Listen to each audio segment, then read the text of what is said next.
All righty, we will reconvene at 8:27 with our study session. Next up is item A7, discuss and provide direction regarding garage conversions within single-family residential zoning districts.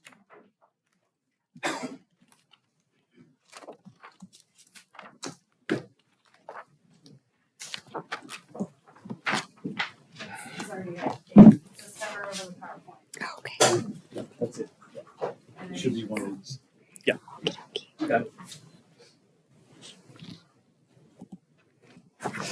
Good evening, Mayor and Council. Danielle Summers, Director of Community Services. I'm bringing back to you our favorite subject, garage conversions. And so we wanted to bring back to you from, I think it was April of this year, some updates on what we talked about last time about the possibility of an amnesty program. And so just to go over a summary from last time, I guess it was in March, about applicants would like to convert their garage to add more living space for their family is one thing that we discussed. Permitting issue is arising when a new homeowner would like to remodel their home and staff discovers the garage was previously converted without a permit. Applicant then gets told they must leave the home as is, convert the space back into a garage, or construct another garage to meet the city's ordinance. If the garage was converted with a permit, the resident is allowed to keep the property as is or remodel if they choose. So this year we added some pictures. These are existing garage conversions. These were permitted before 1997, so you can kind of tell a difference between something that's probably newly converted to older conversions. These are converted without permits. So we did a study after our last discussion with code enforcement. Code enforcement did that property assessment, discussed it, conducted by master plan, sorry. Garage conversion assessment was also performed by code enforcement where they blanketed the neighborhood so that we kind of had covered as much as we could with the visual. We call them windshield inspections, as you just drive by and look and see, you know, what you can tell from the street. Residential certificate of occupancy inspections, and new building permit or remodel applications. So once we gathered that data, we put it into a spreadsheet and to figure out how many conversions can we tell that we have for sure. So we came up with 1,393 single family residents visually show their garages converted. So mind you, these are visual inspections from the street. So there could be more because you have people with rear facing garages that we did not go on people's property to be able to tell if they converted their garages or not. So this is just people, you know, the prop master plan and code enforcement driving by properties to see, you know, if they could tell if they were converted or not from the streets. So we figured out that 573 homes have a record in Laserfish, which is our storage, that shows the garage converted without a permit. So these would be records that show they've had some kind of remodel or some kind of record in the system that we can tell by reviewing the documents that the garage was converted. But we couldn't find an actual permit that said the garage was permitted legally. 358 homes were permitted for garage conversions. So that's how many permits we found in the system from the beginning of Farmers Branch to current. 462 homes have no permits or other records on file with the city. And this is just what we know of. So the amnesty program, this is something we talked about last time about the possibility of doing something to take care of all the current garage conversions that we have that are illegal, to try to alleviate a little bit of the problem that we have now with people coming in and I bought my property this way, or I didn't do it. It's been this way forever. And us not being able to find records to corroborate a permit or some kind of record that shows when they converted it. We look through DCAD, we look through Google Earth, we look through every possible record we have to figure out when did they convert it? Was it legally done? Is there a permit? And a lot of times we can't find them. And so we came up with the amnesty program to allow people to apply in a certain amount of time for the permit if they have illegally converted it. They don't have a permit for it. So they can apply for the permit, and then building inspections will go out and do an inspection on the property to see if at least they're safe. make sure, because one of the things you have to really worry about with garage conversions is having a water heater in the garage or your forced air unit in the garage, because you worry about gas. If there's any kind of gas in there, there's certain requirements by building code and life and safety that you have to meet in order to keep that in your garage. So that's one of the biggest things we'll check, is to make sure that, life and safety issues are covered. And if they have anything, then we'll ask them to fix it. The proposal is to charge a $100 permit fee for this, for all the review, and because we'll still have to do research on if they would come into properties that we don't have a record on, and then the inspections and keep the records. And then they'll have that so that if they decide later to come in and do a remodel, we don't have to tell them, I'm sorry, you don't have a permit. You can't do that. You either have to build another garage, reconvert your garage, or you have to stay the way you are. And so our proposal is to only allow this for people that have converted before January 1st of this year. We tried to come up with a time period, anything after January 1st, 23. Hopefully we don't have any in the newer houses and stuff, but that's kind of a cutoff date we came up with. And then we're going to leave it up to your discretion to tell us if you feel like it should be different or how we should handle that. So our timeline. So we propose to notify residents about the program. During a grace period, qualifying property owners can apply for the program. City official would inspect for health and safety violations. If no violations are found, they'll be given a permit. And then we can move on with that property and we'll have it in our records. If there are violations found, then they'll do just like what we do for anybody else. They'll have to tell us how they're going to come into compliance, and then we'll issue them a permit. They'll fix the issues, and then we'll go inspect it and approve and final their building permit. And then they'll have a correct record and they'll become legal. So any questions? I guess I should say, I'm sorry, I added an extra slide in here. This is something that I was compiled over the last week or two of a little bit of comparison shopping I did with the different cities to see what do they do. And I asked them, how do they handle garage conversions and different stipulations? But you can see Addison does not prohibit garage conversions, but they don't really get any because they don't allow off-street parking. They actually close their streets down during the night. So they don't really have an issue with it. Carrollton has the same problem we do, but they allow garage conversions as long as you can do the 2 parking spaces with a permit. And then City of Dallas basically allows garage conversions as long as you can provide 2 parking spaces behind the build line. So that's the hard part, because if you have a house sitting there and you don't have a bunch of property on the sides where you can't enter through the back, you can't add parking spaces behind your build line, because like most properties have like a 20, 25, 30-foot build line in the front of their property. So that's a tricky one. So I found that Arlington, Capel, Garland, us, and Richardson all share the basic same rule. You can convert your garage if you build another garage. Otherwise, we don't allow them. Irving, homes before 2008 were allowed to convert their garage as long as they have 2 off-street parking, so a driveway. After that, they must construct a garage. So they kind of have it 2 ways, a certain timeline for when you have to either have another garage or you can convert your garage. So that's the information I have. So I'll go back to any questions. So I have a couple of questions, please. On the current statistics page where you had page, what I wasn't sure of is if all the homes in Farmers Branch who have already converted garages, if that conversion has been reported to DCAD. So that is a good question. And I don't know how we find out, because that would mean verifying the house at some earlier point in time, the square footage of the house, and see if it was ever increased. My guess is that it wasn't, because they weren't probably done legally or with permit. So I can tell you, from before DCAD got hacked, we had a staff login. I could log into their system and see a little bit more information than what we have available now, where I could look through some of their notes of inspections that they've done over the years So sometimes I can look through those and tell, oh, they show a garage conversion at this date or something like that. It doesn't mean it's legal because we didn't have a permit, but we could kind of get a timeline sometimes. It was rare. It's really hard to tell because what I noticed, like when they show, they used to, they don't anymore, but they used to show a little picture on there showing, the outline of the house and it would show a garage or not. Sometimes it would, sometimes it wouldn't. So it's kind of a guessing game.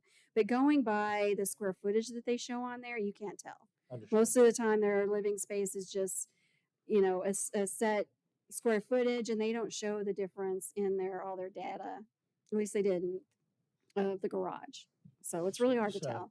But that is part of our research, as much as we can tell from Okay, DCAD. so moving forward, one, I'm not in favor of allowing garage conversions unless they have the space to add another garage, number one. Number two is that converted space needs to be reflected on the tax rolls, not only for the improved value, but also for the additional space. And that's something that I'm concerned about. That I don't think maybe has happened very much. And even if we look through the permits that we have issued, say in the last 5 years, has The that. ones that we know that we have permits on. Yeah. So have we done an adequate job of making sure that DCAT is reflective of that, because we're losing out on tax dollars? Right. So from what I understand, how it works with DCAD, which we don't have anybody, our GIS people usually handle that. I think they get once or twice a year, they get some kind of download from our system of all the certain kinds of permits that have been issued throughout the year that helps them kind of see what's gone on with a property. So these ones with permits, they possibly could have a record of that. But as you can see, that's not very many. The ones without permits, they're not going to have any record of it.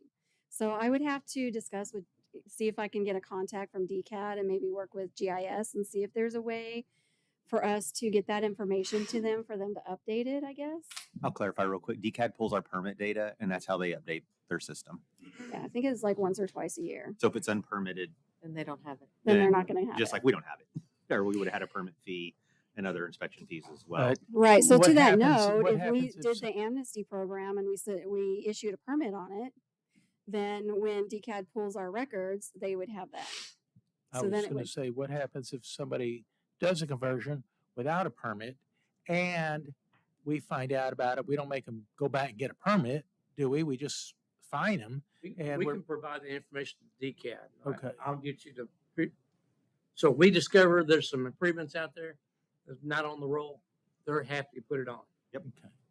Yeah.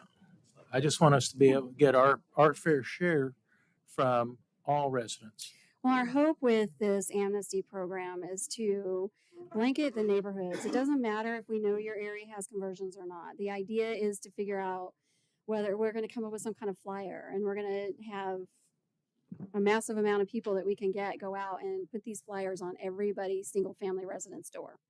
Everybody, whether it looks like you converted your garage or not, because neighbors talk to neighbors. Understood. So we'll blanket the neighborhood with some kind of flyer. We'll get it out on social media. Jeff will work, and I will work together on that. And we'll get out the information on our website as much as we can get out there, so we can get as many people to pull in to say, hey, we're giving you this opportunity to make your garage conversion legal so that you don't have any more problems. You don't have to worry about it with the city. And hopefully we'll get a majority of them in. For after that, we're going to have to monitor them with the best that we can with inspections, with code enforcement, CO inspections, with building inspections going out there, with planned review. We'll have to monitor them the best that we can to try to catch them when they're happening, which is obviously very hard, or we probably wouldn't be in the state that we are. Understood. Okay. Councilman Mayor. Danielle, thank you for the presentation. I looked over it before we obviously came. Couple of questions here. Well, actually, I think I have three.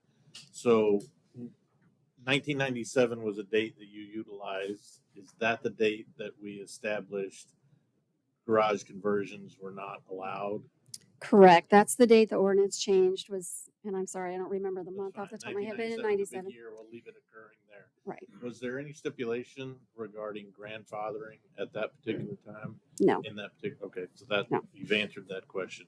So the communication, obviously I hear that we're going to talk about communicating this broadly, but it seems as though you have a little over 1,000 addresses that are specific here. Mhm. You would be targeting those with more specific information. Obviously, there's one level that, we're changing this. But Right. it seems like you have 1,000 targets, a little Right. more than 1,000 targets that and that seems reasonable that you would send, direct communication to those property Yeah. addresses. Yeah. So I was thinking for those properties that we would come up with some kind of form letter to say, hey, we know from records and are, driving through the neighborhoods that your garage is converted and we cannot find a permit. So it's illegal. We're giving you this opportunity.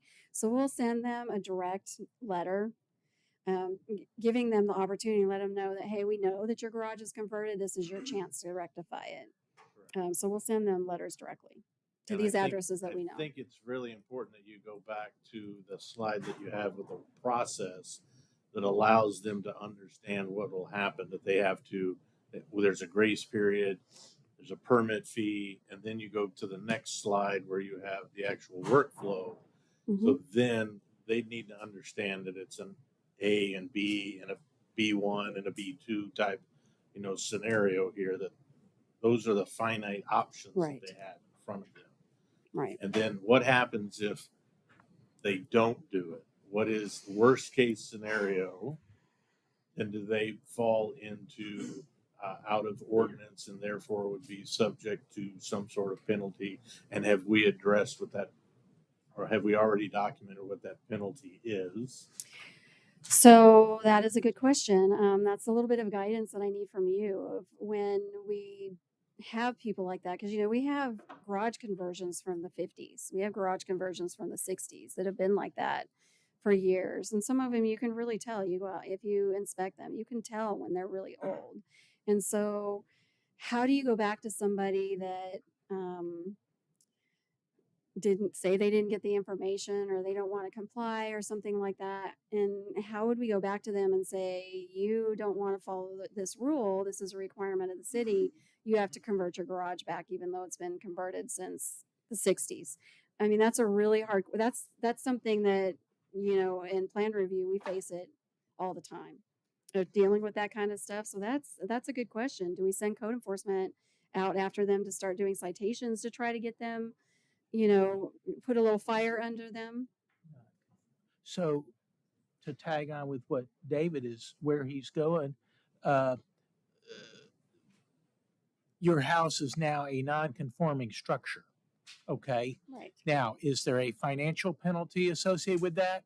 Or is there some lien that goes against the property that states that you can't sell your property, or if you sell your property, whoever buys it will either A, have to convert the garage back, or B, pay a fee to the city? If you make it legal in this program, then it's legal. Right. Well, But it's Uh, just for a short period of time. We're talking like 6 months. We're going to give you 6 months to take care of your issue. Right. Once that 6 months is over, if you haven't complied and gotten your permit, then you become illegal non-conforming. You stay that And I way. understand Mm. that, but we're talking houses 50s and 60s. And Right. some of the original owners still live in those. Those are fixed income individuals and they cannot comply. And we're just going to say, we're going to put a lien on you, or We can't put a lien on them, but I mean, if the garage conversion is not safe, they can't occupy. Okay, so we're gonna have to deal with that. And Right. so you're just gonna have to recognize there's some other issues. You can't just say So, they so can't Pete, afford it. can we elaborate on that? If it's not safe, is it not safe in the conversion portion? Yeah, Or is the house, and I think this may be more, the entire Right. house. So, I mean, if somebody decides that they don't want to comply or they're not going to apply for that permit, for whatever reason, I mean, it's going to be really hard for us we can't legally just go knock on their door and say, we you can get have, administrative search warrant. If we have Sounds like we'd have probable cause to believe. If we have, okay, Well, the other issue is, okay, David owned a house for 40 years and converted the garage. I bought the house 10 years ago. I didn't know anything about that. Right. And now I'm stuck. Now I'm Mhm. getting called Right. on the carpet for what he did, unbeknownst to me, whether he had permit or not. right. Well, and in the same token, because that's my situation. My garage was converted way back when, but when I moved in, I got a certificate of obligation. I'm sorry, occupancy. Very different thing, isn't it? Yeah, CO, right? I mean, we had a lot of work done when we first moved in. We had permits for air conditioning and plumbing and all that kind of stuff. So, but we got a CO when we moved in. So as far as I'm concerned today, my home is compliant, but the conversion may never have been permitted. Now they built a Right. separate garage. So I do have a separate garage and that was built from what I understand when the Mhm. original garage was converted, but So then chances are they have a permit. Because they would have to. It'd be really hard to build a whole entire brand new garage and not have a permit. I mean, people have done it, but you Yeah. would hope that it was you done a know, long time ago. I have no idea yeah. when. So they probably have a permit in that Might be one aspect, of the but 350 that is the true dilemma. What do you do with people that don't want to get a permit that have converted their house? That is a dilemma that us in the building department face all the time. Right. And so from my perspective, if I feel like I got a CO, I'm good with the city. But if there's no permit in the file for that converted garage, now the city wants me to pay $100 to paper their file. So And fix it. And fix, well, I don't know what If to, it's not safe, fix it. Right. And that is a true issue because COs have, from what I could gather in the past before I started here, and actually even that, code enforcement has always done those RCO inspections, and they would note in their system, garage converted, yes or no. Was anything done beyond that? No, mhm. there was never anything done beyond that. So does that, because they noted that you had a garage conversion, does that make it legal? No. Because one thing doing the RCO and us being able to detect that you have a garage conversion and us doing the research to find out that it's legal or not legal, that still doesn't change the fact that it was done illegally, because the RCO process is just saying that you live there now and you meet these certain criteria, but the garage conversion part was Yeah. just a But kind of, administrative thing. But I see where you're coming yeah, from. but coming from the It's- homeowner's perspective, I have no idea. right, And for all intents and purposes, I feel like my home is right. fine, I with bought my city house code. free and clear. Right. Yeah. And that's why MCO. if we do this, we're going to have to get out, we're going to have to do some really intensive training or something, education, to let people know this is what our ordinance is. Mhm. This is what we're doing. We're allowing this amnesty period. We're willing to work with you the best that we can, but we need you to become into compliance to try to alleviate some of this problem with. Okay, what's the worst case scenario with coming to compliance? I mean, think about that. You've got, because in those houses, they were in one car garage. So worst case scenario, it's not safe and they have to rip it out. How much does that cost? I mean, anybody construction in here, you got a one So car I garage? don't, I don't, And I also- don't think it Can would I be take a step back from that and ask, how would it be unsafe? I understand like gas. right. So is, I mean, but what other they- ways right. could it be unsafe? So the gas Wiring. thing can be somewhat of an easy fix. It comes to making sure you have a door on your closet that you have this stuff on and that it's sealed, and then you have a carbon monoxide detector. So that's inexpensive and a fairly easy fix. That's one of our biggest issues we would look at. You do have to look at it and make sure that they don't have any open wiring and that their framing looks sound. I mean, most people, if they've had it since the 60s and it's still standing, it's pretty solid. So it's just going to be a little bit of a formality to just look in there and make sure we don't find anything major, like the gas issue. The gas issue is huge. Sure. Hey, Danielle, we're a little bit into the weeds of the operation, something when we're still waiting on the overarching direction from the council. Right. So what she's put here, we have a problem that's 26 years in the making. Sure. It's not going to be easy to fix. The 1997 cutoff, hard to do with garage conversions because we really don't have a great way of knowing if it was done before 97 or after, unless it's very obviously super old or very new. We can create pathways to make it work for our residences. It's just we have 1,000 homes essentially that essentially have a conversion.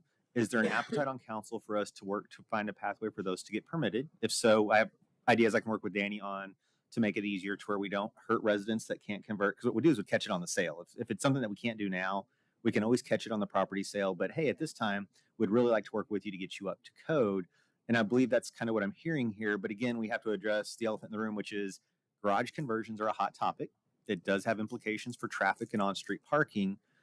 It doesn't sound like we want to be punitive on those that may have bought their homes after the fact, did not know, or have been living with a conversion for 40 years. So is there an appetite for the conversion process to start to move forward so we can develop it and then bring back a full model for council to consider? This is just kind of the overarching hierarchy of what could be before we get too much into the nuts and bolts of how the program works. Since that's what she's looking for right now, is this the right pathway? Well, I think so I will for me. say we need to find a pathway, but thinking about this further, I don't want to issue permits because we can't issue permits for something that we didn't see that was constructed. And if there is an electrical issue, or, for example, and the house burns down and we issue a permit for something that visually Mhm. wasn't inspected, then we could possibly become liable for that. So that is there a needs to very be some valid other point. way of noting this in the home's permanent record.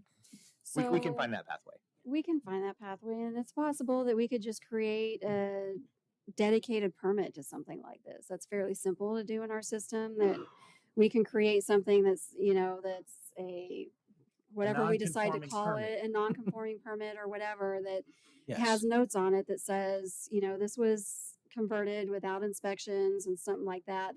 And if we have to put in there, I'll work with legal. Do we have to put in there that, it's not, city's not responsible because we didn't get to inspect it or whatever? I And can work with then them on, moving forward, this would allow us to inspect a little bit better. right. With all these notifications we need to do, I would honestly not want to send a letter. I would think that's part of the arsenal, but I'd like to send code enforcement using the new model to go knock on the Mhm. doors and have conversations with our residents and educate and teach. Not, here's your letter. Congratulations, you have a garage conversion. I think the new model we're trying to do with code enforcement would be much more applicable and customer Mhm. service friendly. Yeah, because we can get, $100 permit fee create some kind involved. of very comprehensive Yeah. flyer. I know it's not the money, so I mean, in my mind, you. We can So I have a waive that. question. Identifying. Yes. So I think one of the things that's also important to iron out, other than what is it that we're going to do with these converted garages, but afterwards, after the 6-month program, how do we now monitor for people who are actively trying to illegally convert? Right. Again, I understand that technology has changed, Mhm. cities have changed. There's been a lot of changes from 1997 to now that I think we are more well equipped now to be able to keep an eye out for things like that. Mm-hmm. And I just want to know what that is so that we have a game plan so we're not Right. impugning the council 20 years from now, 25 years from now, and they're dealing with the same issue. And it's like, well, what are those people thinking in 2023 or 2024? And that is very valid. I think the best thing we can do is education. We're Yeah. going to have to get out, and maybe it's not Good just the knowledge single family management residents. system. Maybe once we create this We're building. flyer, not the amnesty one. I think the amnesty one needs to go just to single family homes. But maybe we come up with something that some kind of flyer that we can send out to everybody, apartment complex units, everybody in the city that has a residence, just to kind of give them information that this is a program that we have. Please be aware of these rules so that in the future, if you move into a house and you convert your garage and we catch you, you're going to have consequences. And and then all we can do in the meantime is just monitor with RCOs and with inspections and with plan review, or if somebody drives by and sees some kind of construction going on and stopping and say, hey, what are you doing? I don't see a permit. Yeah. I think that's the best thing we can do is just to educate. The 'Cause we- only other point that I have is I think you'd make the date instead of January 1st. I think you'd make it the date, whatever is approved, this goes forward. Right. I mean, it's simpler. I mean, because now Right. we're trying to figure out what's happened over 11 Random months date, of yeah. this year. I mean, it's just, if it's occupied, I mean, I think that's what you're looking for at the date Okay. of approval of whatever the ordinance So whatever is. date that we start implementing this program, say it starts on January 1st. Your amnesty program starts from January 1st to June 30th. Anything before that, January 1st, 2024, can go into the amnesty program. I mean, that would definitely help us Sure. because, if we went the other route, we would definitely have to figure out. It's easier to tell when a house is converted sooner, but we still might not be able to tell if it was converted in 2022 or 2023. It's really hard to tell that with construction. So, And council, I like the ambition of 6 months, but if we're talking 1,000 properties, I will need more time. I think course. a year is a more appropriate kind of bounding. Okay. I'm just saying, but that's 3 per day. And so Oh, yeah, it's nuts. it's a lot, plus the re-inspection. So there's a lot of pieces into this. So to do it right. absolutely. Year or more. Yeah. We would appreciate that time. I was just throwing something out there to see what you wanted. Okay, so what I'm hearing is that what we would have to do next is bring back, from what I understand, we'd have to do some kind of text amendment or something to the ordinance and parking. And so we'd have to work with legal to figure out how that's going to look because this is only temporary. So I don't know how that would work to change the ordinance, but we'll work that part out. And then once we get that created, we would bring that back to you for approval. Danielle, one more quick question. A single car garage, is the ordinance saying that you have to rebuild with a 2-car garage currently? I think, I didn't go in and look, so I apologize. yeah, That's no, Marcus off the cuff Narvaez, Deputy Director of Planning. And, no, it doesn't necessarily specify, it just says garage to garage. So Okay. if you have a single car garage and you're closing in that single car garage, we're going to expect you to have another single car garage. Fair enough. Yes, You've sir. answered the question. Thank Yes, you. sir. And that's exactly how we practiced. So. Fair enough. Even before their new parking ordinance. Yeah. Okay, so I'm hearing come back with the amnesty program. We're all in favor of that. $100 fee is good. 0 is better. To be determined on the fee. Okay.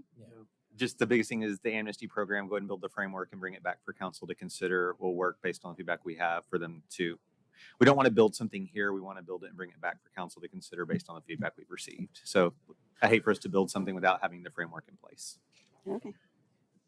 So So we'll then I bring think back- that makes it sound like that instead of doing the ordinance right now, we just need to bring back another study session with the framework and then go on to the ordinance. Don't rush. Don't rush Okay. it.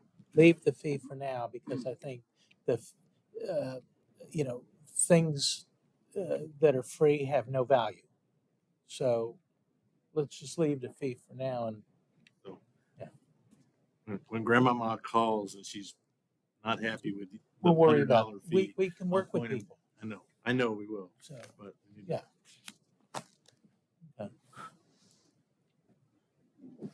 Okay. Any other comments? I was just going to ask, when y'all were talking about extending it out to a year to do it, does that mean the grace period will also be a year?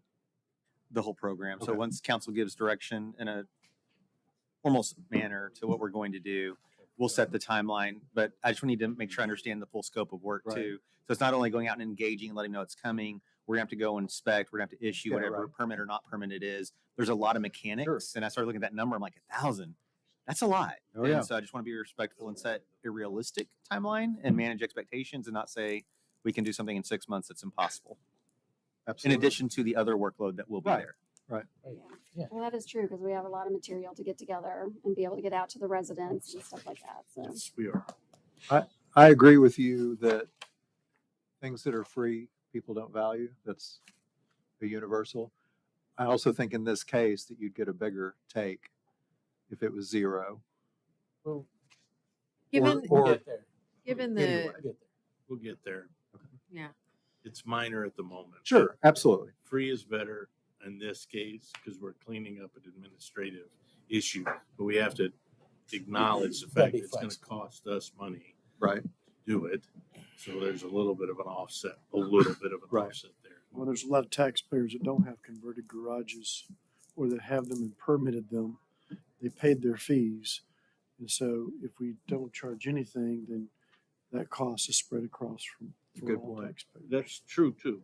Yeah. True too. But we're gonna get grandmama who can't pay. We gotta have at least Understood. an outflow that says we can handle that and Right. absorb that.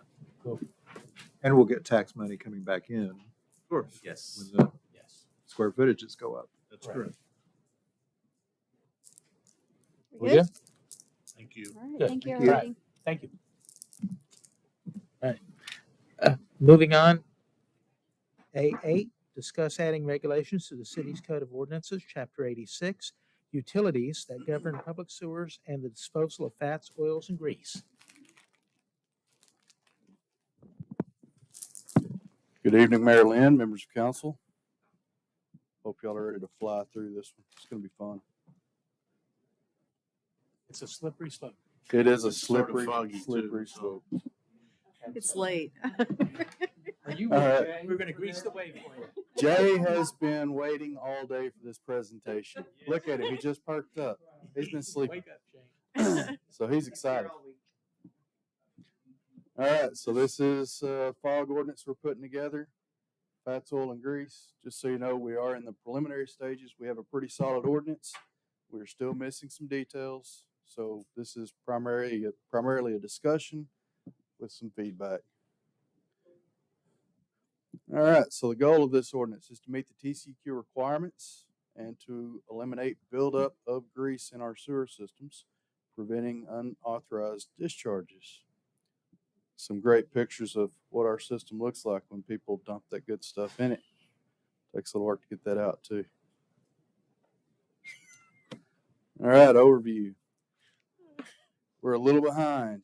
In September 1st, 2003, state legislature passed House Bill 1979, at which time TCQ required a fog ordinance to be in place for all cities.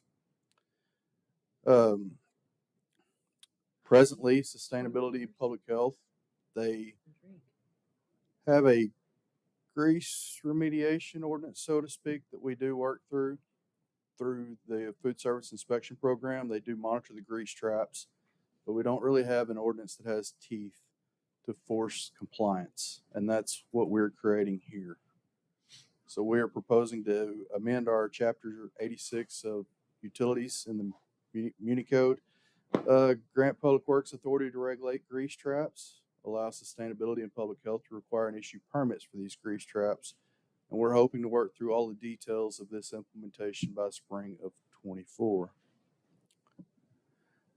Penalty structure as it sits right now, we work with City of Allen, City of Plano, and I believe City of Richardson on their grease programs. And we pulled a lot of the violation information from them, and this has been successful for their programs.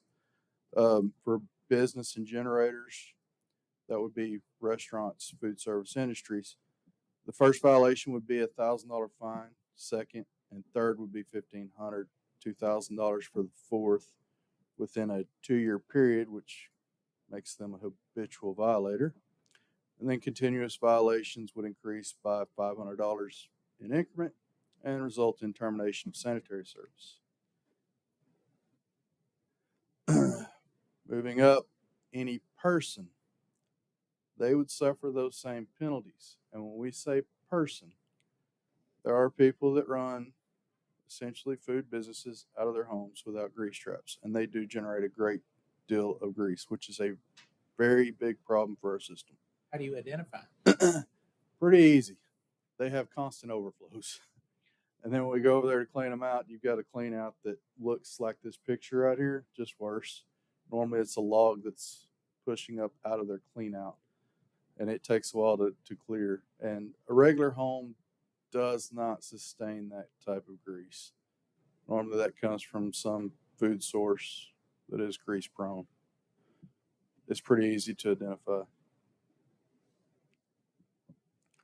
Fog adoption and implementation timeline.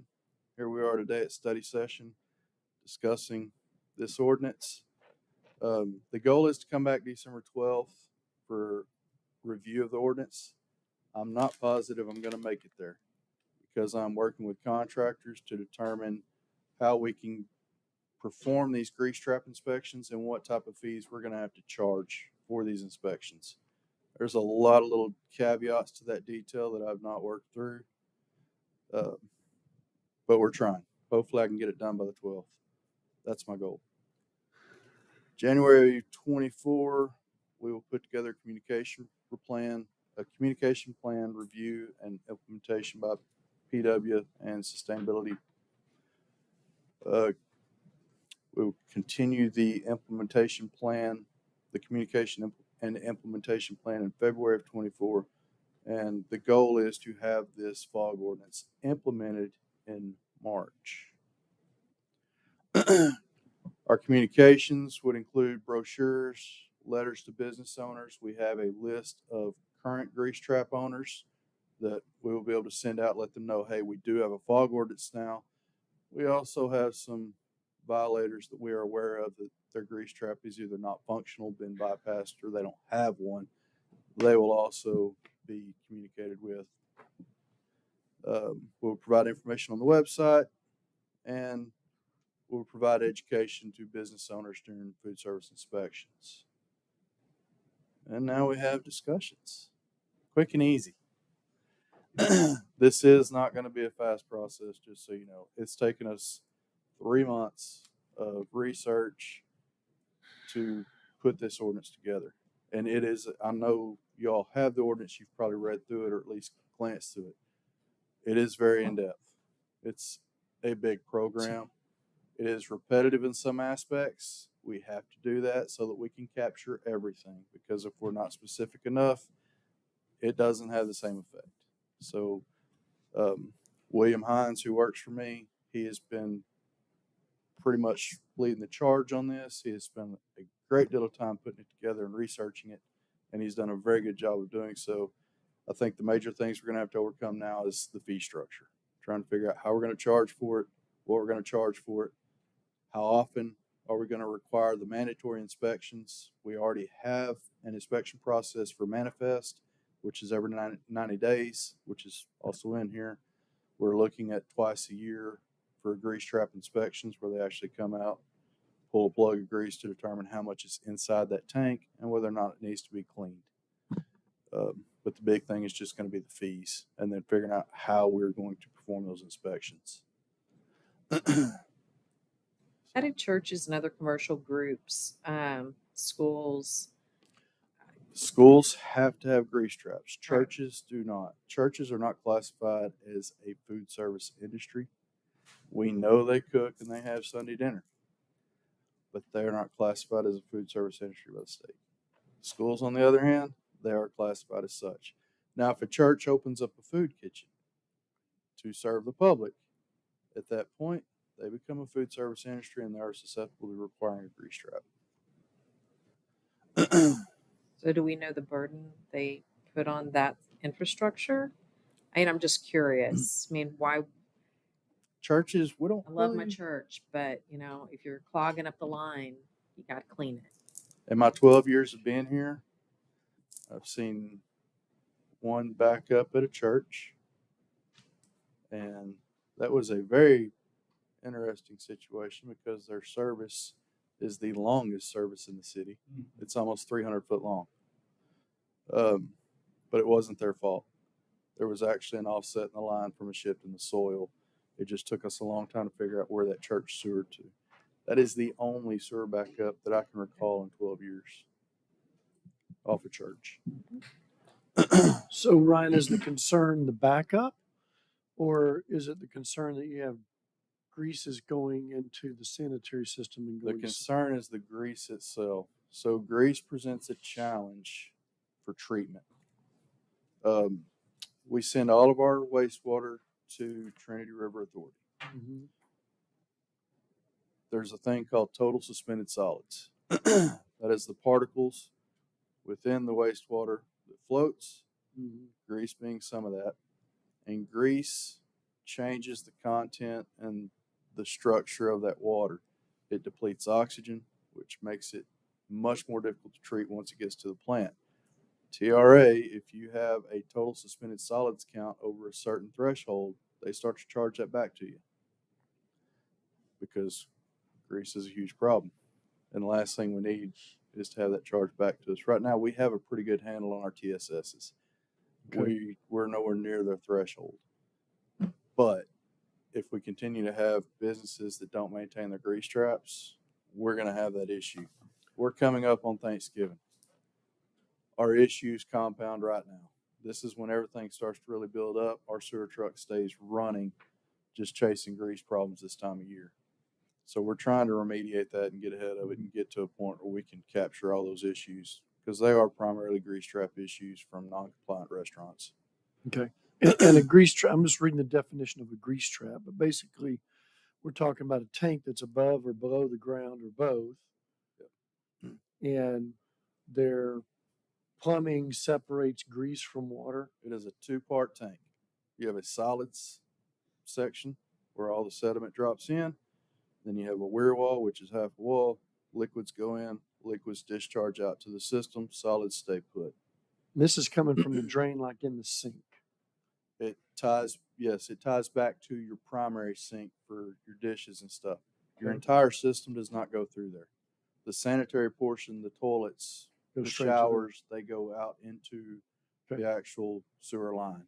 Okay. So it wires off. You come out, you've got your sink or your cooking facility here. There's a grease trap. There's another line that comes out. It ties in on the back side of the grease trap. Gotcha. So, because you don't want the sanitary side of that going through that grease Mm. trap. And there's some kind of service the restaurant pays to come and clean out their grease traps and, Correct. They They have waste dispose. haulers. okay. And the waste haulers have to be registered and licensed with the state of Texas, and they're also registered through us. Okay. So this will be a new service then for someone to inspect? Or how is this partnership between, as we're now calling it, SPH? Well, sustainability, they manage the restaurants and the health side of it.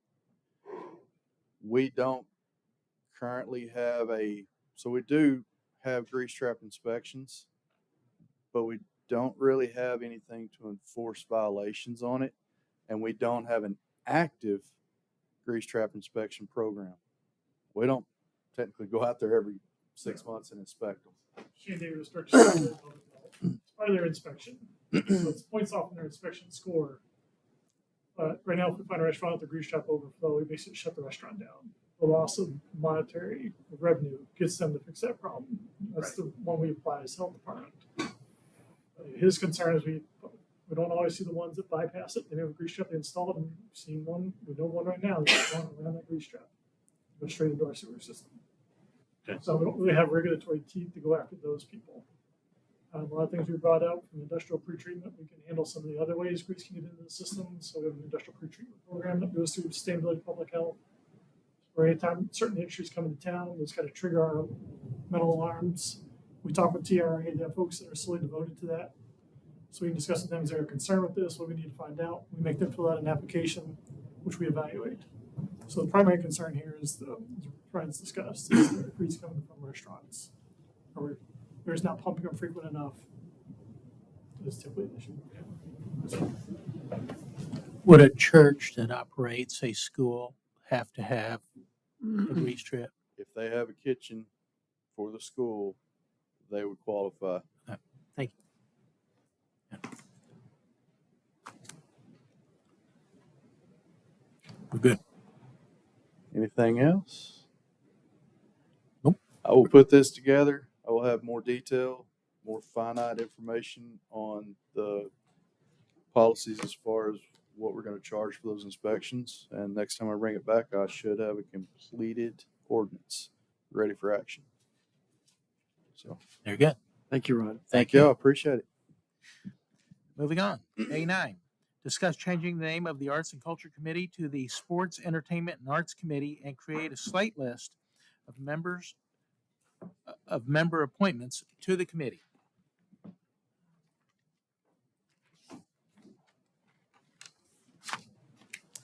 Good evening, Mayor and Council. I will try to make this short as well as Omar's yawning. Stacy Henderson, City Secretary, Director of Administrative Services. I'm here to discuss the proposed name change for the Arts and Culture Committee. So, just a brief recap. In May of this year, we held our board appointment workshop, and at that time, it was proposed that we consider changing the Arts and Culture Committee to the Sports, Entertainment, and Arts Committee. So, with that, just encompassing all that Farmers Branch offers are numerous sporting events hosted by the city throughout the year, as well as the special events hosted throughout the year. It encompasses that name. With the current structure, it has 7 members, 2 alternates. Should you choose to move forward with renaming, you may also want to consider the board member structure that would include a representative from the sport community. Also, I've listed here some of the objectives. These are current objectives within the Arts and Culture Committee ordinance today. We've added the sports and entertainment aspect, but it's just guiding language. Should you want to consider this, you can amend those. It just gives you something to work from. You can add to those as well if you want. With that, the Arts and Culture Committee was created by ordinance. So any amendments that we do make, whether it be objectives, board member structure, appointments, those are going to require an ordinance amendment that I can bring back at the next meeting or when you see fit. And under the current structure, we have 2 vacancies, and there are not any appointments or reappointments scheduled at this time, but that's still outstanding. So I am available to answer any questions you may have, but also just as a refresher, this is the current structure for the Arts and Culture Committee and what places and representation we currently have. So if I can expand on that, since I Please. was the one who brought this up, obviously with sports being the major driver of activity in our city, I think it's important to recognize that. So I am proposing to do several things moving forward. One, this board as it stands right there would go away. It would be completely restructured, and there's a couple of questions that need to be answered. One is how many members and who are they? So if each council person selects one, and those are subject to the approval of all council, plus the mayor appointing one, then that's 6. I'd also see a permanent seat for the Dallas Stars and Brookhaven Country Club moving forward to be represented on this board. So that's 8. 8 doesn't necessarily work. It could work, but doesn't necessarily. If you wanted to have a odd number, then the question is who fills the 9th spot, and whether that is the college, the school district, or perhaps a business member. It could also be the Firehouse Theater, but with relationship of Firehouse Theater having changed slightly, it's still an art for the city, but they won't be the majority driver of this board. They could be a member of the board, and that would be the director of the theater. So I think that is what is open for discussion. So I have a question. Yes. What's the objective for the sports component? And I ask because, yes, we have so many sports, but ultimately the only subset that really had active participation from residents was the pickleball, because the Stars, everybody's coming in for games and tournaments, and some of the kids play there, but not really. So if we're trying to build more of a residential type of engagement on sports, I get this, But if we're trying to expand on and really incorporate that and grow that, I kind of think we need a sports board that's like our multicultural board, where they're not bound geographically. Does that make sense? I think I understand that. I don't want to get into a situation where we're creating a board for everything that goes on in every activity that goes on in the city. What I do see is sports becoming more of a driver. Yes, Brookhaven had a pickleball tournament. There are going to be other activities that take place at Brookhaven. So that's going to be important to our community from a financial standpoint moving forward. The other thing is we have the Dallas Stars, not only with hockey and the fact that we have never done a good job of promoting things such as the Dallas Stars, the actual Dallas Stars hockey team coming and practicing on the 21st here in Farmers Branch. There's residents who might want to see that. We have Olympic skaters that practice at the Stars Center. But we're getting ready to expand our relationship with them to include basketball and volleyball. They will also be striped off for pickleball too, just as a side note. But so that sports component, coupled with the fact that we have a lot of tournament activity for soccer and, baseball that come to our city. I would venture to say the economic benefit of all of these activities far outweigh the way the board was previously structured. Well, that's the reason Okay. yeah. Now, not to take away from that, because entertainment and arts are also important to our city. So I recognize that, and I want to be able to include that somehow. But I'm not sure that, and there may be some overlap. I'm not sure that the park board per se is focused on city entertainment, or the historical park is focused on city entertainment. So something like Bluegrass, for example, might touch two boards and they would have to work together. We're not sure how long we're going to keep our relationship with Bluegrass. So that's something else to consider. This year was an exceptional year for them, but prior to this year, attendance had been waning. So we looked to an expert in that area, which is somebody I have in mind to chair this board, who has a sports and entertainment background, who lives here in the city, to help reinvigorate some of these items, or events, I should say, reinvigorate some of these events. If we look at the theater,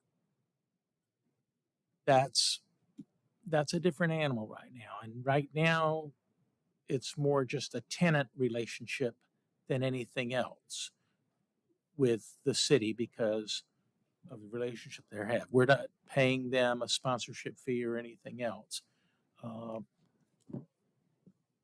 And their appeal, if you will, is limited.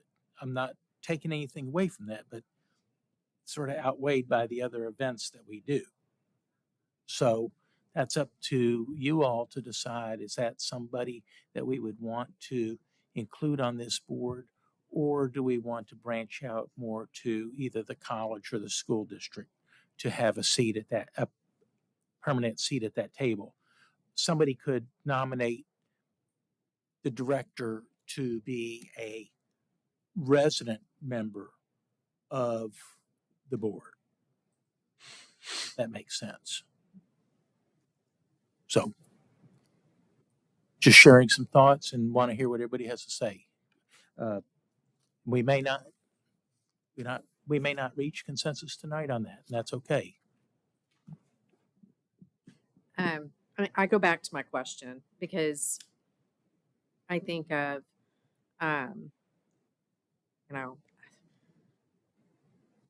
there isn't a coach or an athletic trainer in a 15, 20 mile radius that I don't know. And as they can speak to you on tournaments and cities that they've gone to, they can tell you what they didn't like or what was done well and where they would want to go again. And so thinking about these, and these aren't just youth coaches, they're college coaches as well. And many of the kids that I've seen have grown up to be pro athletes, and they know what has worked and what doesn't work. And so that's the reason I asked the question. Are we leaning into that type of, user effectively, and fulfilling those check marks of what those users would like to see and what has worked previously? Well, I think so. I think we're getting there. For example, they have hockey combines at the Star Center, which is very important for college hockey. But it's also important that when they do that and have events like that, that they're also working with the tourism department. Correct. And as we just saw, we got rave reviews of our tourism department from attendees who said they have never seen the kind of signage and direction at any of the other cities that they've been in, the hotels that they've stayed at. This was something they had no doubt where they were supposed to go and how things were supposed to work by what our tourism team did for our local hotels. Now, if you stayed in Addison, you probably didn't get that. I don't think they put anything in Addison hotels. So, but Farmers Branch was super serving not only the hotels, but the attendees. And I think that speaks very highly for us because that was coming from both players and just regular out of town participants, event attendees, I should say. So, I have a resident in my district that works at the Star Center and frequently calls out, there's no attention on this event that's here at the Star Center. I remember at one point we had I think it was a police officer tournament there. Boston and Dallas. Yeah. Yep. There was an international hockey tournament that was there, and largely residents didn't know about it. Yep.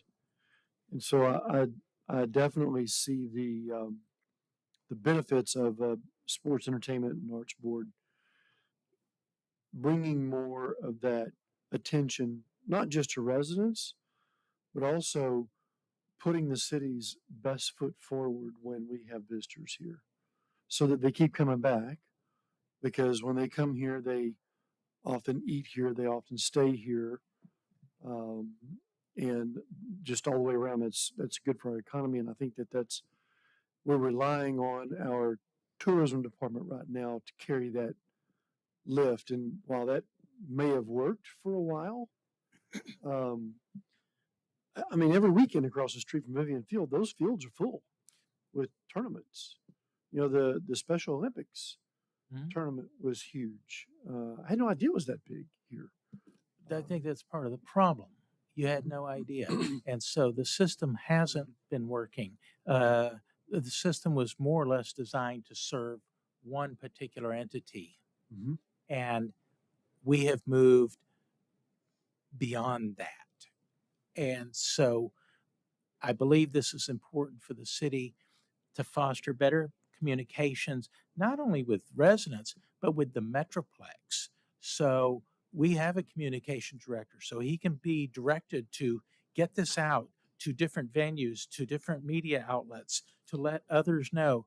We have more restaurants that are going to be coming to our city, and one that I know of right across the way at the restaurant park, we need to ensure their viability. And we do it by making sure that people are coming here. So I'm not taking anything away from tourism. They need to know what's going on also. So I see there's some intertwining, not necessarily of duties, but of making sure that information is getting out to more outlets. And we're just now beginning to see the initial stages, I think, of Farmers Branch getting on the map for something. We need to be on the map for some things, which is more than just pickleball. And so with the new multi-sport center coming on, they're going to have tournaments also for both basketball and volleyball club tournaments. Big money in that. And so we need to capitalize on this in a bigger way. And so that's why I see it's really important that we have people who have a mindset for building events, that know sports, and know how what the event could be. A concert, the event could be a theater, it could be some other production that comes to our city. So they're not just limited to sports, and that's why I think this board encapsulates more of that. So that's my sales pitch. I like the concept.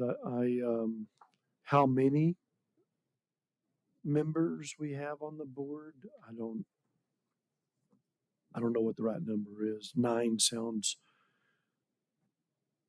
about right. I was thinking this needs to be a big board, but we don't want it to be too big. So 12 sounds like too many. Too many. And 6 doesn't sound like enough, because I anticipate this is going to be a busy board. They have a lot to do, and it's going to be, I mean, sports, entertainment, and arts is going to cover a lot of different venues. I could actually see this. Everybody wants to be on P&Z. They think that's the great stepping stone to getting on council. Okay, that's fine. But I could see this as being like the next best thing to that, because of all the activity associated within it that they would probably touch. Yeah. I just don't think boards are an appropriate place for packing a Well, resume to be on a, And I'm not saying that, but people get on P&Z, and a lot of them, or some of them, I should say, move up. I'm not looking to do that. I think these people that get on this board are probably going to be really excited about doing the things that they're going to do. And it may be the more in-demand thing. I'm trying to picture what this board's going to do. I hear what you're talking about, but look what we had with our economic development and tourism folks. Those are full-time employees now that are that are well compensated and doing this full-time. Help me understand how meeting twice a month, or maybe 3 or 4 times a month, makes a magnitude of difference.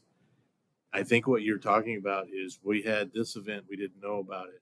We had that event, we didn't know about it. Those type of things.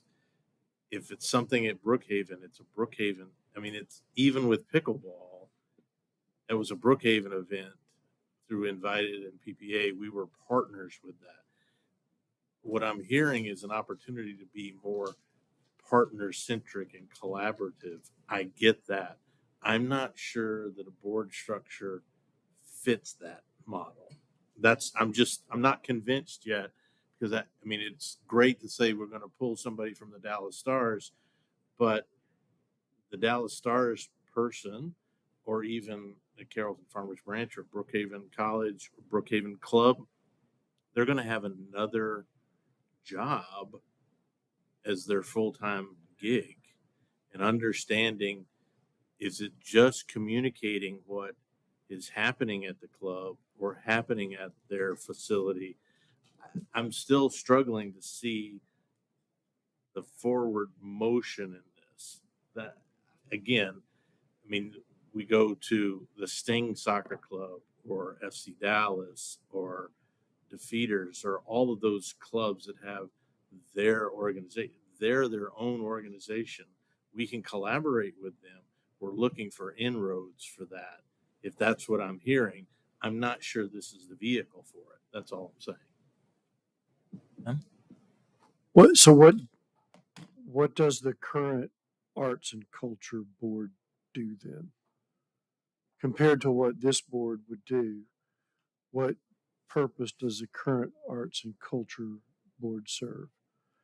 Well, we know that they've been involved with a number of things with arts in the community, whether it be selecting arts, being the mural projects, being all of those things that we've had, the artist roundtable that was done. So that's what they were focused on. Mm-hmm. And we've heard their list of achievements and accomplishments. So I mean, we've heard that. So I think you know what they've done. I hear the need and the want, maybe more importantly, the want for let's put out information and collaborate. Don't get me wrong. I think it's super important to collaborate. What is Dallas Stars? What are they going to do on their ice, on their sheets of ice? What are they going to do with their volleyball tournaments? And I know, when Brad Alberts was here before, I talked to him. My daughter's best friend, one of her best friends, played, that competitive volleyball. That is big business. There's no doubt. But we're collaborating with them. We're not running that event. Well, and I It's- think that's the other thing when Ben and I had spoken, we have to be careful, and you can speak to this, Pete, where we're not trying to replace an employee or make them an employment type of scenario. They can be consultants, they can be, advisors, we can task them with some things, but we can't cross that line. If we need an employee, we need an employee. That's not on the board. That's not putting together a board to replace an employee. Does that make sense? It does. I'm just trying to translate arts I just culture don't see where the to- arts to the to sports. is. sports Yeah. and entertainment and arts. What you said, I could argue that what I did at the historical park board, I was basically an employee. No, Right. you're not saying that. But for the amount of work that but what I'm saying is we're all volunteers and we're not saying do the same level of what a staff member would do. It's just it's an opportunity to volunteer, it's an opportunity to get involved, and it's an opportunity for somebody to reach out into a different scope that has been untapped. That's what I see it as. Yeah, and I'm with you, Richard. I'm struggling to see where the arts and the sports overlap. Mhm. I think it's just not the same, quite the same mindset. Well, that's So because maybe one, subcommittees. because Yeah. you've never done it. I think you need to think broader. The Arts and Culture Committee, they thought about two things: the Firehouse Theater and public art. That was it. And I would say they probably didn't do an excellent job at either. Okay. But are they the major driver of I'm not- activity? Yeah, that's And- I'm not defending them or that. Yeah. I'm just like I'm gonna poke a little fun. Okay. I don't see the star quarterback going out and saying, I like that Picasso. I mean, that's just not the same mindset. And that's kind of where I'm struggling with it. That's just, like the person who loves the, Well- Monet or whatever, they're probably not going to go out and play a contact sport. No, but with this committee, you're bringing together, you've got sport people, you've got maybe a couple of entertainment people, and you still have representation or the ability to represent arts. They're just working broader, all of them together. And one is not going to necessarily replace the other. They will still be there. And we want to use the strengths of what we've done in the past, whatever those might have been, to help promote more of the activities going on or help to bring more activities here based on the assets that we have available. And I think everyone's perspective is valuable. I think even just on city council, none of us actually have any government work experience. Likely, maybe some do. Maybe it's certainly not to the level of these individuals in the room. Correct. And so, but we all have something different to contribute. And we learn and we accommodate and adjust, and we pull from our experiences to make the best decisions that we can. So even if it's a quarterback who's making a decision about art, maybe there's something really unique about it that really resonates. I'm just, No, the If Cowboys I have was brought on art arts to and the culture to and their sports stadium. board, I wouldn't know anything about sports.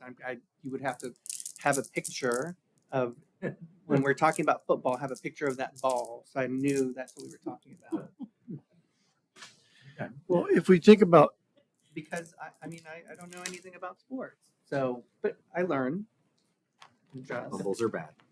Fumbles apparently are what very has bad. You learned that. what has the current arts and culture? I mean, I know that they made some recommendations about some art pieces, and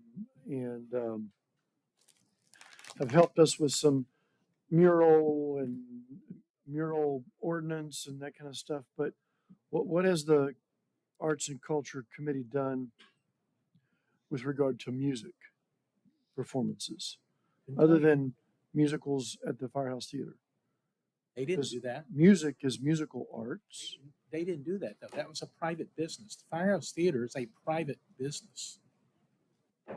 Right. Okay. Right. So it's So no, is Brookhaven. it's. I was just going to say it's no different than Stars. Brookhaven. So are all those or- soccer clubs yeah. that we talked about. They're private Mhm. businesses. But I'm just saying, I think that we have some really big opportunities to grow Mhm. this particular board with the growth that's happening to Farmers Branch. And I guess the job description is not entirely clear to me. On either side. On either side. It's just not entirely clear to me. Like you said, if they're a working board, like our parks and historical boards are, we got to be careful about crossing the line between volunteers or board members and employees.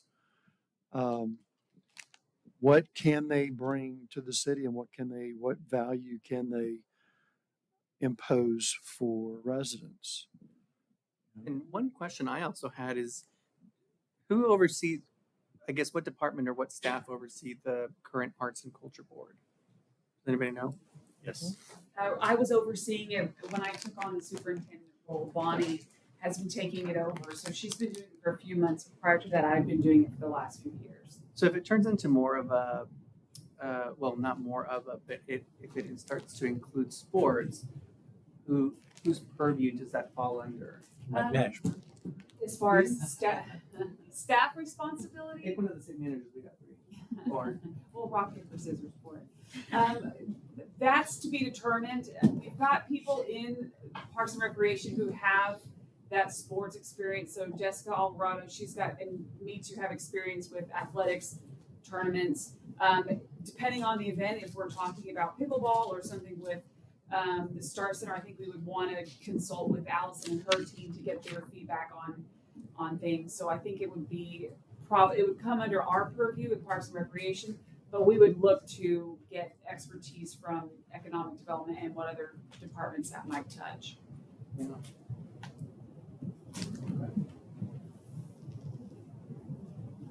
So what do you want to see from me on this?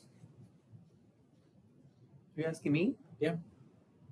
I think one of the things that if we're going to be, so we have some decisions to make potentially, at least that's what's presented to us. I think if we're going to be changing the mission of the board, and I think the mission has to be outlined and defined on what we hope for arts, culture, and sports, like what we're hoping to accomplish. And I think I saw some of that, but what's the goal for each of those three pillars? And then I think it would be important to, if we're going to be appointing people to this board, assuming it's now the SEA board and not just the Arts and Culture Board, then we need to send out a call for applicants because likely the people who applied here applied, and I know they did, applied for a position on the Arts and Culture Board, not the Sports, Arts and Culture Board or Entertainment Board. And so, given that there's a shift, maybe they're still interested, maybe they're more interested, maybe they're not interested at all. So it might be helpful to define that. And then the other thing is, just my opinion, I think we have a lot of representatives, like requirements that one has to be from Brookhaven College, one from CFPIC, one from Pioneer Theater, one from the business community, and now one for Stars and one for We're changing Brookhaven all. College or Country Club. That is a lot. That's all I go- changing. That's what I said. That's going No, away. no, no. And I go back to the issues we have on the animal shelter board where we can't even find a vet sometimes. And I just wonder if we're going to encounter similar hurdles on an annual or recurring basis where we're just not going to be able to seat somebody. I think you or somebody said that there was these people already have full-time jobs. So they might forget, they may not want to come. So I don't know how we do it. I do think that residents need to be involved and not just people who work at these places. If they happen to work there and be residents, that's great. But if they're not, there needs to be representation from residents. So for me, I'd have to reevaluate whether we need people from Brookhaven College, CFBISD, Firehouse Theater, one from the business community, one from Brookhaven Country Club, and one from the Dallas Stars. Maybe one person from that represents, that's, I guess, I don't know. I'm just pontificating. This is not a very well thought out line of thinking, but I'm just thinking, well, at least one person from each, right? One person that arts, one person from entertainment, one person from sports, and then the rest is residents. I don't know. I had what I initially explained was 6 appointments of residents, and then either 2 or 3. Certainly the Stars, certainly Brookhaven. I didn't mention or state that third spot is open. Right. So, what do you want to see? Are there any other municipalities that have that are doing this and doing it well? Doing what? That have like a board like this? A sports? Well, sports, entertainment. I mean, someone that's like they have. Strike me down. Dallas obviously doesn't do it well. They're huge and they have big. They have Dallas Sports Commission. They do Right. it extremely well. But that's sports. But that's not entertainment and the other things. And I know we're not as large as Dallas, so we can't go all in. Although I think we should. Is there someone out there that we can take lessons from, and how? Arlington. Potentially, Yeah, I'd have to go Arlington. research. And I can get Steve Guadalupe in here now that you say that out loud. I mean, I'd be that's curious to see if Arlington has something that we could shrink to Farmers Branch's size and utility.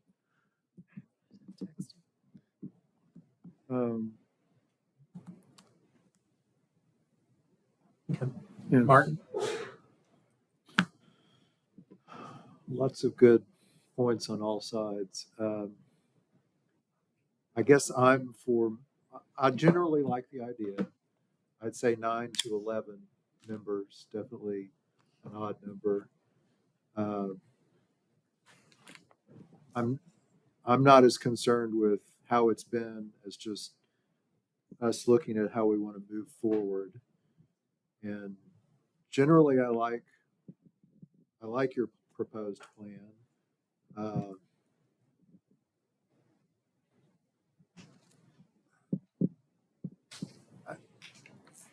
I'll just leave it at that for Okay. now.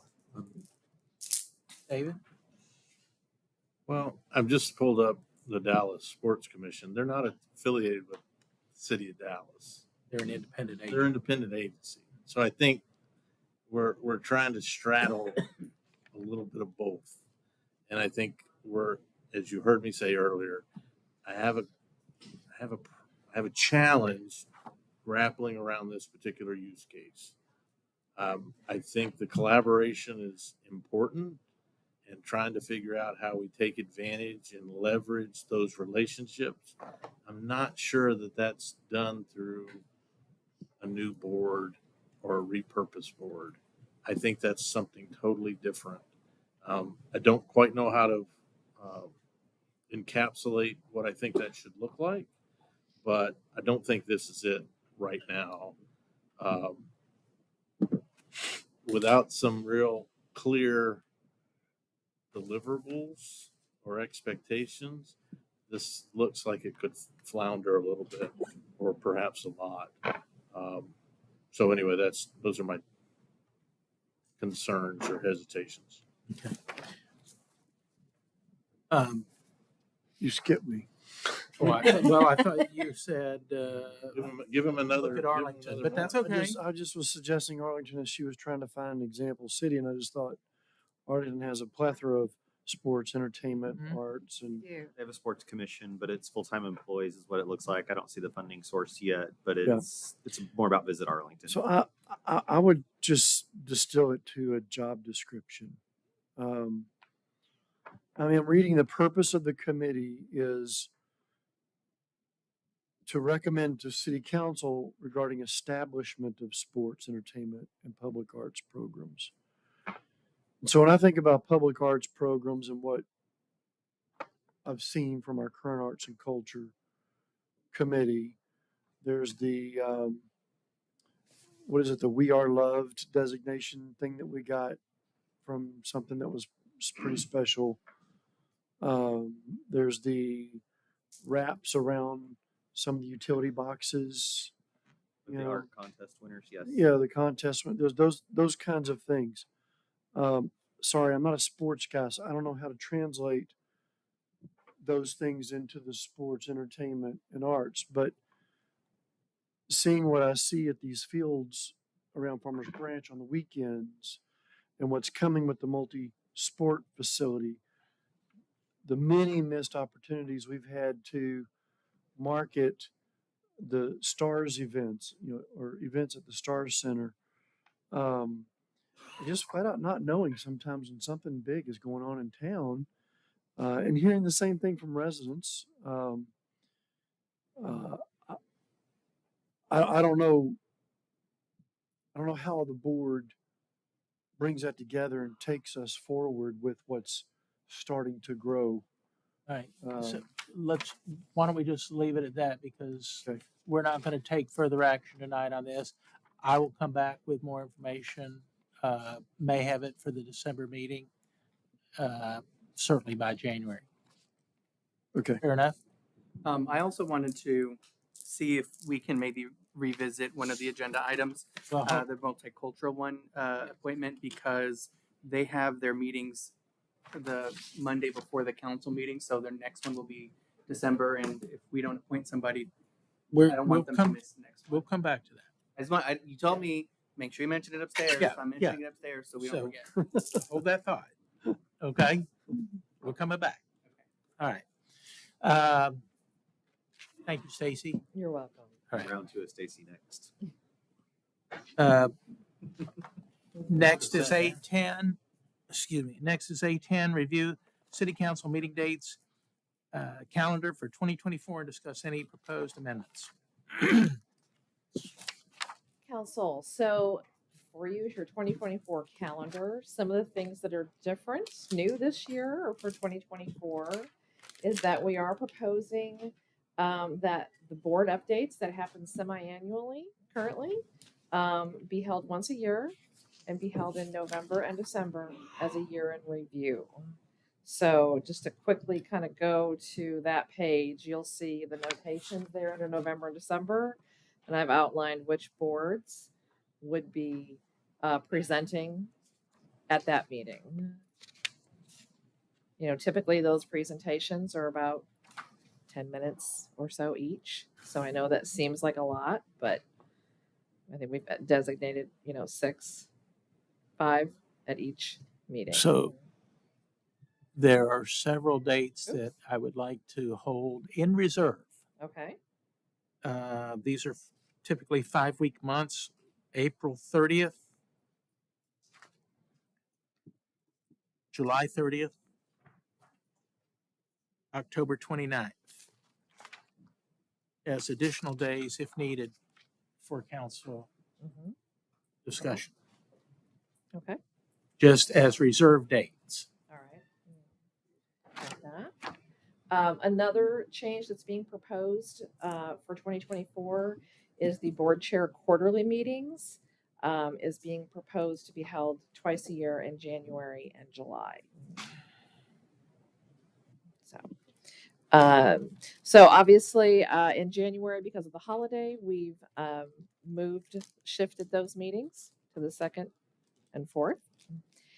We've also holding our strategic planning session at the end of the month. And we've gone to one council meeting because the January 9th is the state of the city. Is everybody okay with those dates? When did you say is the state of the city? January 9th. So it's a busy month for sure. February, we've also talked about, do we want to hold a town hall meeting for code enforcement? Do we want to hold the town hall for the bond? I mean, February may be that time frame. I think you're going to run out of time to call the election if you wait until February. It's going to probably need to be in January based on the. I'd have to look at Juarez's timeline, but I believe February. Well, is calling. February 6th is when we want to call the election. So it would most likely need to be in January. Okay. January 25th. We could always push out the strategic planning session if we needed to. There's options in there, and that's something for you all to consider. This is you all's time as well. Is it gets busy really fast as we go in full speed. So, state of the city, we could always move. I mean, it's flexible, but I do believe the bond town hall is going to be very important for that open and accessible component to have that discussion. And you're probably going to want to have that earlier if possible. Why don't we move the state of the city to February? We can do that. What? Moving the state of the city to February? With the bond town hall, we're running out of dates. Well, do you want to do that on January 9th? Do the bond, Yeah, yeah. the bond town Yeah. hall, the 9th. The 9th, then move With state of the state city to February at some point. Do you have a preference in I don't February? wanna do a council meeting. Not on Valentine's Day.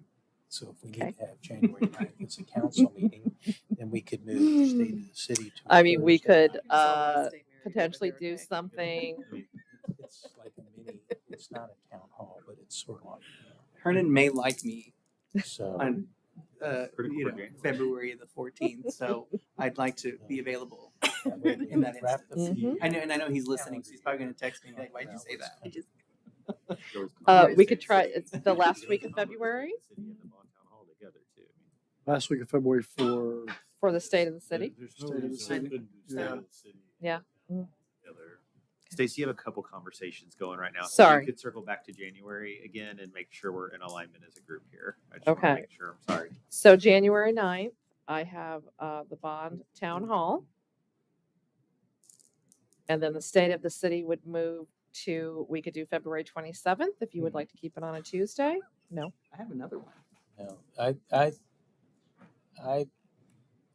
personally, I think it's important that we do state of the city sometime in January. And Why? because it provides a wrap up of the year and tells what's coming. And we did not do this bound So- town hall and the state of the city concurrently? Yeah, that's, I'm thinking. I mean, because Well, that I is don't- the I state don't of the want city. either one to steal the thunder of the other. No. And that's the problem with that. So, and neither one has to be done on Tuesday either. So we could do something on Thursday Sure. if needed. But to the point Ben made earlier, if we're going to make sure that gets on the election by February the 6th, taking action, we need it to occur that first, Earlier. that second week, the 11th. If you're going to pick a Thursday for some event. like Well, that. So will we not have a January 9th city council meeting?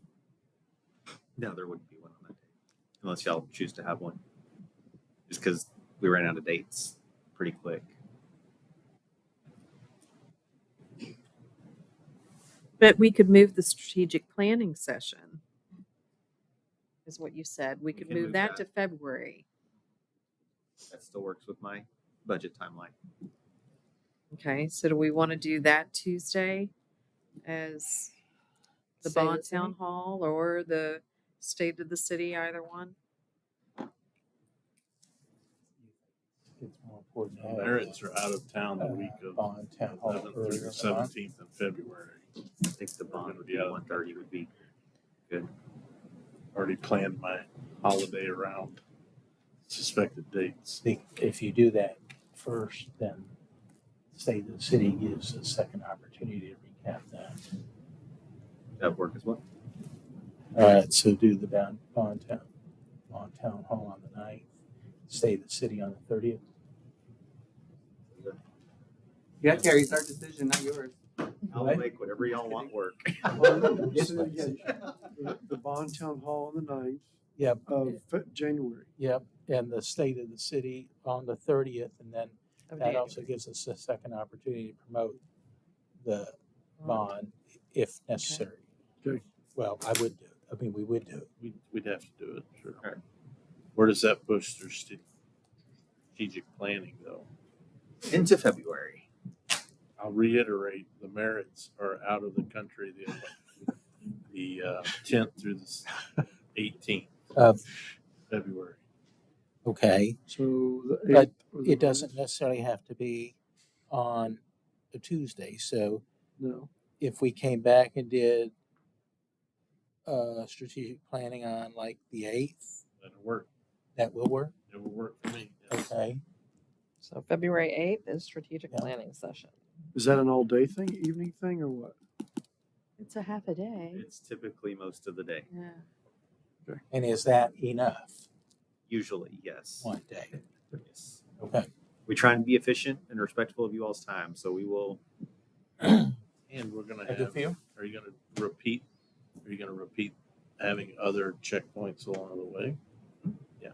So again, if we model that again, I think we'll understand where those checkpoints are. Correct.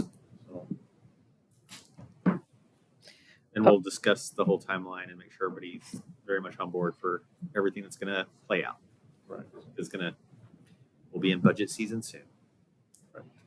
Okay, so to recap, I have the Bond Town Hall on January 9th, State of the City on January 30th, and the strategic planning session on February 8th. That's what I have so far as well. All right.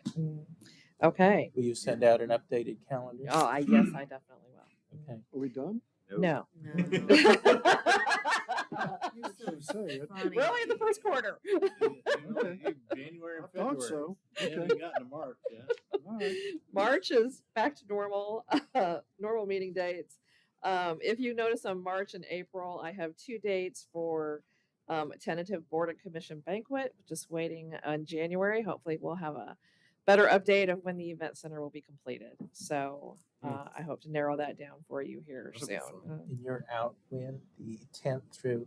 Yeah, 10th through the 18th in February. Okay. Stacy, can you just lock it Yeah. in for Be April? aware and of not that. have to worry about it since it should be guaranteed by then, so you're not having floating dates. As long I'm as happy Mike's to do okay with that. Sounds lovely. We Mike says it typically sounds- have it in February. If Mike everyone is agrees. comfortable Done. pushing it back 2 months, then Right. I'm good. What? The board and commission Board and banquet. Board and commission Yes. banquet. Moving it to April. Versus March, because we're waiting to confirm on the event center. This just gives us a firm date so we can lock it in and move on. Let's wait. Wait, April should be fine. We're dried in right now, so I hate to say it, knock on wood, but there shouldn't be an incident for seeing that at this point. Okay, April, it is. May, we're back to a really busy month. Due to the time constraint in which I need to canvass the election results, it's going to require us to hold a special meeting to canvass the election results. So that is proposed for the 14th. Then we also have the board appointment workshop that is typically held in May. I've put that at the end of the month. Stacy, will that special called meeting be a full meeting, or will it just be a small portion of council to canvass the election? It is required by law. You only need to have 2. I'd love to have 3, always. But no, so it's not full council. So it would just be a very short meeting unless there's anything else you'd like to place on the agenda. That's for you all council to decide. I'm a fan of just canvassing and moving on since we have Yeah. a lot going on, and only 2, preferably 3, have to be Yeah. here. Okay. And we We- could make that first we- thing in the morning. I mean, it's totally up to you as far as the time frame in We which will you'd like find to. volunteers. Yes. Mhm. Canvass the election. For June, that's our city council joint meeting with planning and zoning. It's the only extra item we have for that month.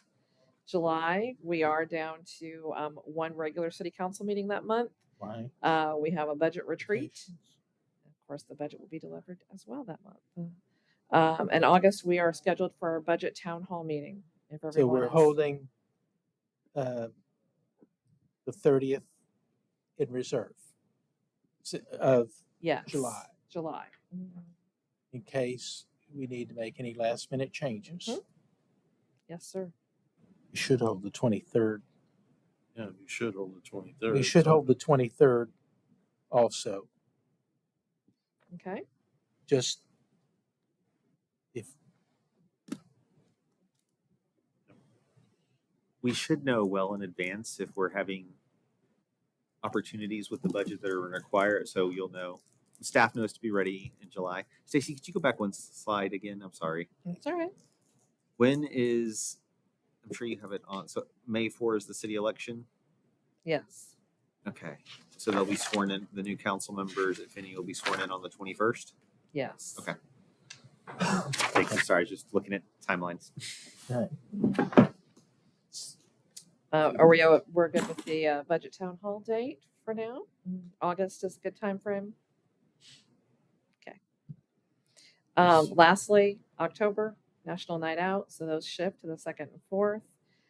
November and December, just 1 council meeting. But that is also where we're proposing for the board updates. We go back to we're holding September. October 29th as a reserve. Yes, we have that on the reserve day. Yeah. September. Yes. What's everyone's thoughts about shifting the council meetings in September out 1 week? So the 10th and the 24th instead. Because of the holiday weekend. Yep. Why? It's a holiday weekend, the 3rd. The 3rd is a holiday weekend. Oh. The coming out of a holiday weekend. Oh, yeah, that's probably a good idea. Prefer not to study a Why not packet just do over one a holiday meeting? weekend. Prefer. Depending on what's going on with the budget, we may need to. No, I We have to would. pass a lot of stuff for the budget. Yeah. We- Oh, there she is. I thought she'd already let, What was that? There's a lot of stuff that has to be passed. we probably need to. probably what? We probably need 2 meetings. Mhm. Pete was saying, can we just go to 1? We No. usually have a lot of budget mechanics Oh, going okay. on that we usually need 2. So 10 and 24? Okay. Do you have any issues with that? That, 24 may be a little late. Huh? I need to look at. You wanted- when things have to go to. 10 and 17? Well, the 24 is not as big of a deal as 9/3. Yeah, right after. Just get away from the Labor Day weekend. We could, Well, we have 17 still. So move the 3rd to the 10th. so 9/10 and 9/17. Holding the 24th just in case. And yeah, hold it in reserve. September 10th and September 17th. Yeah. Okay. Or we could have a long meeting, a la tonight. We got And we're not done almost, I know We're not done. I know we're not. we're getting there. That's what We're I'm saying. close. We We're have 1 close. meeting and it's long. And then the end of the year, is there any changes to this page? Are you comfortable with the year in review from the board, with board updates once a year? That's fine. Okay. I will update the calendar and get this out to you. Okay. So you can just make sure that you indicate those meetings where we need to, it's like all day or a half day or. Like the strategic planning Yeah. session. Yeah, Yeah. Yeah. That's helpful. Full day. Yeah. That's helpful. Yeah. Okay. We good? Yes. please. Okay. A11. We're getting there. Discuss future agenda items. David? I don't have anything at this moment that no, Okay. nothing. Richard? None. Martin? No, thanks. Tina? No. So, Okay. so now Wait, can I we have ask one question before you do that? 3 of the 4 items we've at least touched on in the future agenda item list. So those will certainly roll off. Is that correct? Well, I'm going to move the team to move them quickly back onto next agendas so we can keep them going until we reach the resolution based on the feedback from today. So we're just going to, we're going to hammer it home. Okay, fair enough. Sorry to interrupt. Terry. No problem. I have one that I would like to put on there, and this involves demo rebuilds, or new builds in the city. Homes should install sidewalks if not already part of the property. And that can be for discussion. I'd agree with that. Sidewalks. Uh, I did. What do you do is when you're going to have a sidewalk just in your own front yard if you don't have it all the way? He can read it. Yeah. Yep. All right. So we're going to move into executive session to, Before we do that, can we do his? oh, I'm sorry. Yes, thank you. You're You're welcome. supposed to speak up and remind me. I again. told you. Speak up again. Okay. Where was that? We're on regular agenda K2, I Well, believe. Thank you. K2. That was tabled. Yep. Okay. So next up is a discussion of K2, which is consider appointments to the Animal Shelter Advisory Committee, Sustainability Committee, Multicultural Task Force, and take appropriate action. 1 second, Pete, that's on the regular agenda. You have to be downstairs, would we not? Oh, Yep, but we're having a discussion. okay. Discuss. We're just discussing. Oh, so when we vote, if we vote, we're only deciding multicultural task force, or is everyone ready to do the animal shelter advisory committee and sustainability committee? Just a question. I think your point was the multicultural committee is under a tight time frame to get Yeah. their meetings going, and so that one really needs to be priority, right? That's why I'm like, And- if we don't do any of them, You- I would like to just do multicultural. Okay. Well, in speaking about that, since it was your appointment who rolled off, then it should probably be your appointment to replace. Okay, did you have a name? Yes, Oscar Oscar would be Oscar Briseño would be my preference. Racine? Racine? Okay, he was on here. He's on the list. Oh, he's on the list. Okay. You applied after.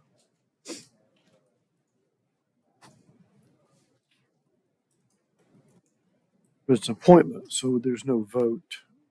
Well, no, you still need a motion to approve that. And Okay. you can only- you can We approve can't this one. take that action right now. We'll have to wait a moment. So we go downstairs, right? After, Best form, Pete. What's your recommendation? it's on the Well- way out. We'll go down. You can reconvene the regular meeting right here and get it done if you want. Okay. We will go into executive session first. Oh, first, okay. Okay. Need to read that one I will. before we take a break, if you're gonna take a break. I am. You need to read it. So we're going to convene into executive session.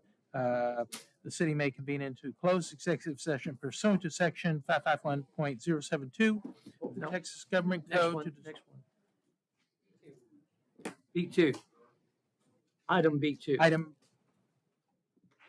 B2, The 074, personnel. Oh, yeah. we will convene into executive session to discuss agenda item B2, This city council will convene into executive session pursuant to Texas Government Code Section 551.074, personnel deliberation, evaluation of city manager and city manager employment agreement at 10:17. So we're in.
Thank you. Thank you. We're going to reconvene at 11:08. Next up on our agenda is item K2, which was consider appointments to the Animal Shelter Advisory Board, the Sustainability Committee, and the Multicultural Task Force, and take appropriate action.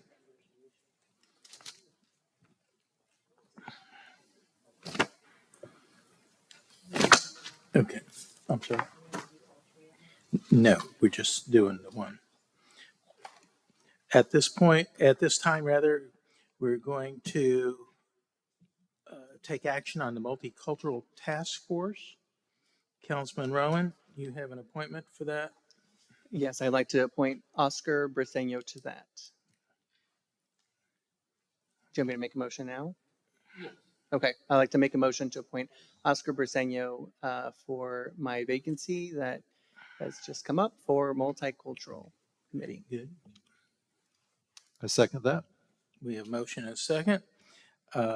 Show of hands. Oh, okay. If you would, please indicate your vote accordingly. Show of hands.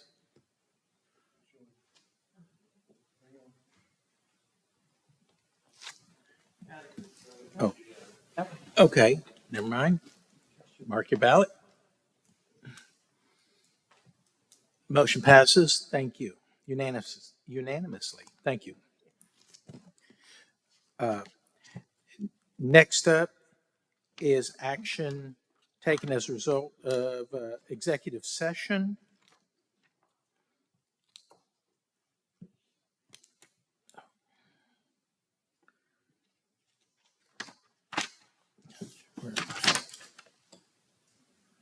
You ready? Yes.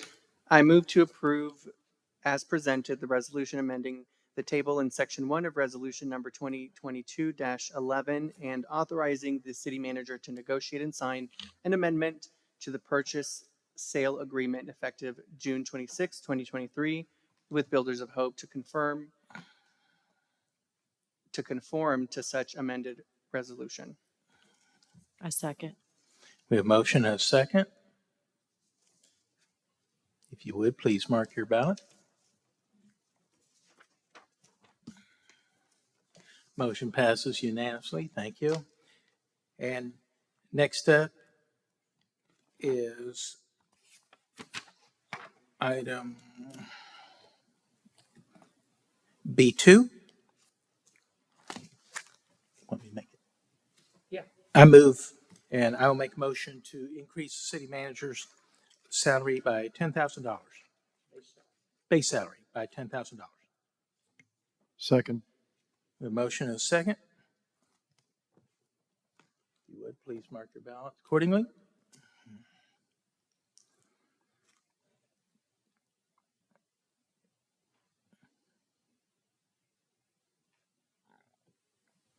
Motion passes. Thank you. I believe that concludes our business. Oh, we have anybody signed up for citizen comment? I have no one else signed up. Comments? Seeing none. We will adjourn at 11:11. Thank you very much.